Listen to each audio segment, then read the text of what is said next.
جائے کہ ہم اپنی بی بی زہرا کے روزے کی تعمیر کرا سکیں۔ ہم جو ہے یہ دنیا کو پیغام دینا چاہتے ہیں کہ ہندوستان ایک سبھیتا کا ملک ہے، یہاں پر آثار قدیمہ کی حفاظت کی جاتی ہے، جو ہمارے ملک میں پرانی بلڈنگیں ہیں، پرانی عمارتیں ہیں، ان کو محفوظ کیا جاتا ہے اور ان کے اوپر باقاعدہ آج پوری دنیا دیکھنے کے لیے آتی ہے۔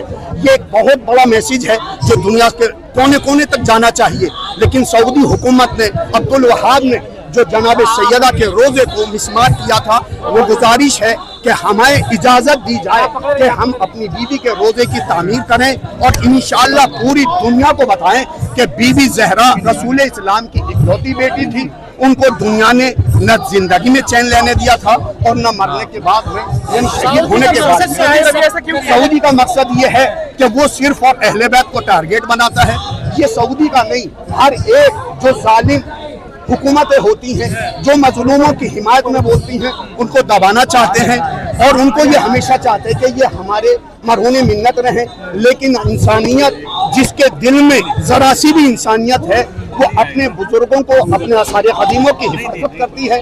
لیکن سعودیہ یہ چاہتا ہے، یہ رسول اسلام کی بیٹی ہی نہیں بلکہ رسول اسلام کے روزے کو بھی مسمار کرنے کی انہوں نے کوشش کی تھی۔ ترکیہ نے یہ آگے بڑھ کر بتایا کہ نہیں، یہ رسول اسلام کے روزے کو بھی آپ توڑ نہیں سکتے، یہی وجہ ہے کہ رسول اسلام کا روزہ آج محفوظ ہے۔ لیکن آپ دیکھ لیجئے جنت البقیع میں جا کر وہاں پر نہ جانے کتنا ظلم ہوتا ہے۔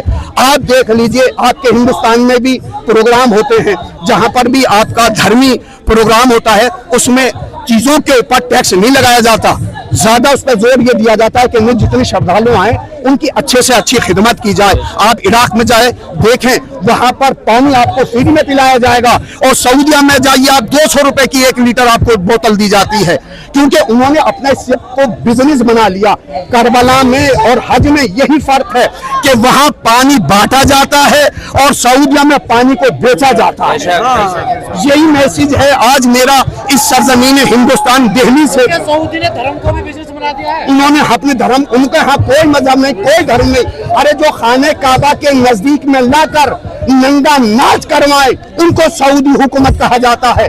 آپ دیکھ لیجئے، آپ نے تو پوری دنیا کو دیکھا سوشل میڈیا پر، وہ ان بچیوں کو نچاتے ہوئے دکھایا گیا جو خانہ کعبہ کے قریب لا کر ان کو نچانے کا پروگرام رکھا گیا۔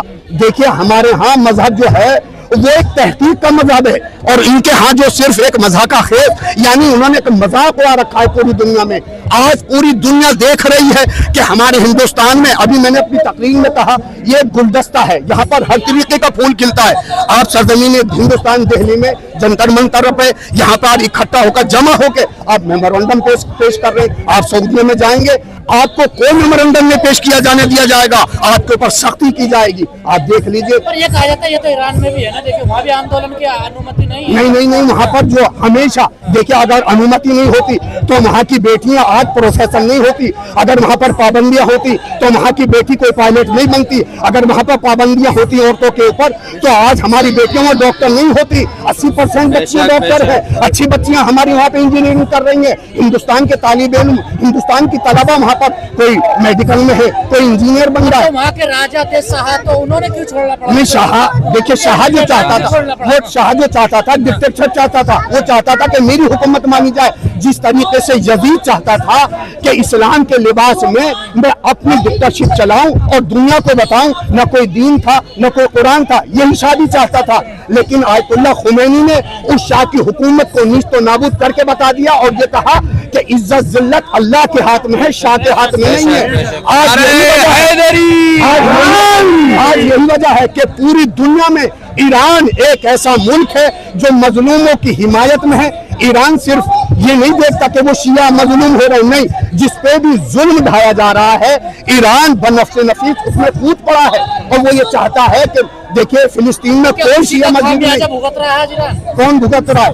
لیکن شہادت جو ہے ان کے گھر کی میراث ہے، اس کو مرنے کو یہ نہ سمجھے کہ ان کے حوصلے پست ہو گئے، یہ بلندیوں سے ہٹ گئے، نہیں، ایسا نہیں ہے۔